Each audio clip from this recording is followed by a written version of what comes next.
So let's get right to our political panel. Joining us right now is Aaron Evans. He is the president of Winning Republican Strategies. That's an award-winning, full-service, creative strategy and voter engagement firm. Also with us this morning, Jonathan Harris, longtime Democratic political commentator and columnist. Gentlemen, thank you for being with us this morning. We're going to start with Trump wasting no time getting right to work.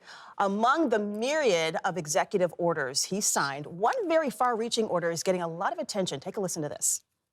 So this is January 6th. These are the hostages.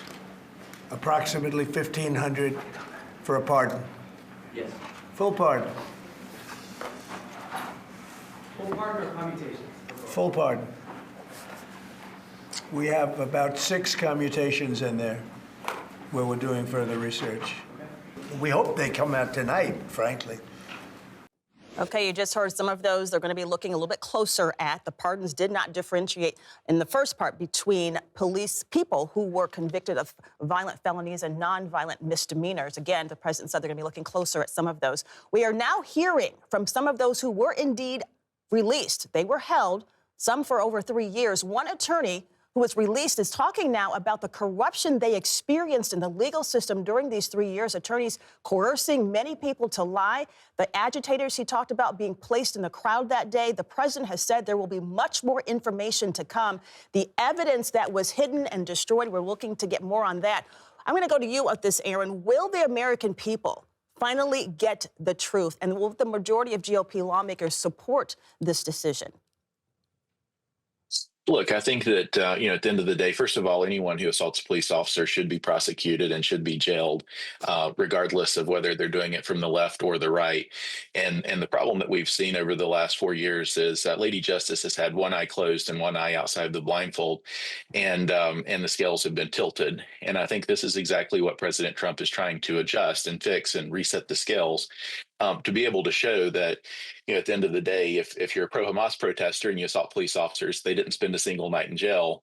And it's very clear that there's a very different approach to some of these same groups. And so, I do think that at the end of the day, after the reviews are done, if they assaulted police officers, they should remain, serving their sentences. But there are a lot of people who walked into the Capitol with police officers, opening the gate, and we saw the videos. There was very bad actors on that day, and there were very innocent people, and they got mixed up in the group, and they cannot all be treated the same. Especially when we look at other instances where it's left-leaning groups, whether they're supporting Hamas terror regime or whether they're supporting other issues, who have done very similar acts and not even spent a single night in jail after having to fight the police and get pepper sprayed and all kinds of stuff. So, I think that President Trump's committed to the truth coming out and the American people seeing all the facts. Yeah. Jonathan, to you, I'm going to give you a chance to respond to that as well. I'm always stunned when I hear people on the right try to rewrite January 6th as anything other than an absolutely stunning, historic terrorist attack and insurrection against our nation. And the idea that Donald Trump would call these people hostages and then also sort of simultaneously try to brand himself as pro-police and pro-law and order is insane. It's also insane that Donald Trump is a convicted felon pardoning people, which, is absolutely unprecedented and has never happened before in the history of this country. He was called out for pardoning people and giving commutations to people who put tasers to the neck of police officers. And the idea that the right is not even able to just blanketly condemn this, and they were the day after January 6th, they came out and condemned it and said that Trump was responsible for it. But, they apparently aren't able to stick to that. And to hear people try to rewrite it and try to say that groups on the left, there has never been a group on the left ever that has committed a terrorist attack against this nation like what we saw on January 6th. It was completely unacceptable. It was a deadly terrorist attack. And I hope that partisanship is not going to get us to try to rewrite that day in history and the unacceptable role that Donald Trump played in starting that terrorist attack and insurrection against our country. And I think it's important also, but thank you both for your comments on that. I think it's also important to just let our viewers know that the FBI came out and said that this was not an insurrection. So we want to make sure that we stick to the facts and stick to the truth. Okay. Let's switch gears here, gentlemen. Trump also issuing new tariff threats against the European Union and China. Speaking with members of the press, Trump had this to say, particularly in regard to China. Listen in. We're talking about a tariff of 10% on China based on the fact that they're sending fentanyl to Mexico and Canada. How soon on those tariffs? Probably February 1st is the date we're looking at. Jonathan, he spoke about this during the election, talked about it all the time. It wasn't a threat. Jonathan, this isn't the first time, again, that he's threatened such tariffs. What do you think the outcome will be here and the impact? You know, the thing that is remarkable about Donald Trump is that he seems to never learn his lesson. We saw with the fires in California, hey, maybe you shouldn't politicize a tragedy like he did with COVID, and yet he's learned nothing and tried to politicize people who were victimized in California losing their homes. He's doing the same thing here. People who were paying attention would realize that he caused our last recession was caused by him, and it was not caused by COVID. It was caused by him starting a trade war with China. If people were paying attention, the economy started to slow in late 2019, and economists were warning that it was his trade war with China that was responsible. By February, March of 2020, he had crashed the economy into a recession. So I don't know whatever his newest excuse is for going after China and tariffs on China, but I would certainly hope that he's careful, because last time he took a record healthy economy that he inherited from Democratic President Obama and crashed it into a recession. And I certainly hope that he doesn't take another Democratic economy that he's handed from President Biden and crash that by the silly tariffs thing that he wants to do with China.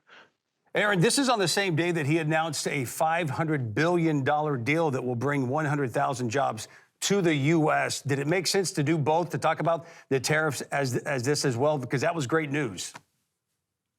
Absolutely. Now, look, I mean, we've got to chew gum and walk at this point. We've got enough problems to address very quickly. And I think we're seeing President Trump come in with a sense of urgency to deliver on the promises he made to the American people. And by the way, that the American people, not only by the electoral, but also overwhelming majority of the popular vote, said that they support this agenda. And because they realize, by the way, talking about the Biden economy that President Trump inherited, if he drives that economy further down, that's called a depression. I mean, we couldn't have a worse economy that we inherited from such a horrible administration. But I think that ultimately on that note, ultimately on that note, that's just not true. We've got with the tariffs. You know, he's actually with the tariffs, he's setting up negotiation points. The fentanyl crisis is a huge problem. It's costing more American lives than any other thing that we're facing right now. And so I think, setting up some negotiating points is going to be very key. And I think that's what the tariffs are. Let's move to the confirmation hearings. The ex-sister-in-law of Pete Hegseth, Trump's pick to serve as Secretary of Defense, submitted a sworn statement to senators claiming that he was abusive, erratic, and aggressive towards his second wife. Now, Hegseth's attorney denies those allegations, as does Samantha Hegseth, Pete's second wife, who is the person in the center of this. She issued a statement denying those allegations, saying, quote, "There was no physical abuse in my marriage," end quote. Now, Jonathan, Pete Hegseth, he's already cleared the subcommittee. He is waiting for a full vote right now. Is this just another of those latest attempts to derail Hegseth's confirmation? I mean, just real quickly, I just want to point out, sticking to the facts, the economy is absolutely healthy right now, and to suggest otherwise is irresponsible. We have 17 million jobs and 4% unemployment. Let's not be ridiculous. He's inheriting a phenomenal economy. As it relates to Pete Hegseth, look, this is sad. I mean, this is sad. This is, for somebody who seems to be complaining about DEI, he needs to be more concerned about his own personal life and his own personal drama and lack of responsibility. He's been accused of being an alcoholic, being a domestic abuser. He paid a settlement to a woman who accused him of sexual assault, and he claims that it was because he just wanted to settle the case and not deal with it. But you have to ask yourself, if you're going to be on some kind of pedestal preaching about DEI, the person that he is replacing is the first Black Secretary of Defense, but also is a 4-star general, and he's being replaced by a former Fox News employee who has a history of drunkenness and domestic violence charges. I mean, it seems like all these rantings about DEI are ways to hide the fact that Pete Hegseth himself himself is not qualified. And this is what Donald Trump had to have Matt Gaetz step down because he was already under investigation for sexual assault and trafficking. Donald Trump himself, of course, found liable in a court of law for sexually assaulting a woman. All these people seem to have a lot to say about DEI, but they don't have a lot to say about their own poor conduct and how that could interfere with some of the positions they want to hold. It's kind of comical in a way, but no, he needs to be responsible for his own actions. Eric, go ahead. Aaron, you can respond to that. Yeah. Oh, no. And I think, first of all, words matter. The difference between charges and allegations are very different. And I would just like to correct that he's not been charged with anything. There's allegations from, relative of his ex-wife. The person who would speak the most authoritatively on this issue would be his ex-wife, who has went on the record and said that there was no point in their relationship where she felt in danger or where these allegations were true. So I think, at the end of the day, believing his wife, who actually would be the one that would have the definitive experience on that instead of one of her relatives. And look, this is one of the things that it's the final hour. We've known that he was the pick now for quite a while, and we're in the final hour, and these allegations always come up regardless of who it is. It's politics as usual to disparage someone's character. Right now, the number one thing, we have massive issues going on around the world. We need this role filled quickly with someone, with strength that can keep America safe, both at home and abroad. And so, I think we're going to see the Republican Senate take that seriously, that the American people expect them to do, and ensure that, this process is not delayed due to unfounded allegations.